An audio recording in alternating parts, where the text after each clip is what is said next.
Hey guys, Mikey here. Welcome back to another short video of the data visualization basics in our tutorial series. So today we'll be looking at how to create violin plots using the qplot function within ggplot2 package in R. So these violin plots are actually very similar to the box plots that we looked at in the previous video, just that here we can also have an idea of the probability density of the data. So let's get into it. As always, first install the ggplot2 package, and for this we'll be using the sample dataset iris, which is super famous, so you can call it using the data function. So you can see that there are primarily 5 columns here. So we have species, which is a categorical variable, and then we have 4 other numeric variable.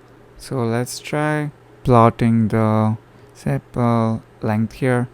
So here what we need to do is that first we need to enter the categorical variable followed by the numeric variable, and we can just give colors based on species. So in case of iris dataset, there are 3 different species, so there will be like 3 different colors. So we will get like actually 3 different violin plots here. And then we need to enter what's the data set, and here in the previous cases we used points or lines or I think histogram. Here in this geom for violin plots, instead of all these we just put violin here, and the trim, it's better to put false because or else it's kind of trim the top part of your violin plot. I'll just show you in a bit.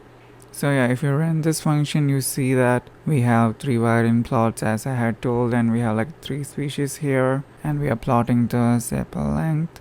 So here by colors, it actually changed only the borders of these things. So if you want to like change the color inside, you can use the fill function instead of the color.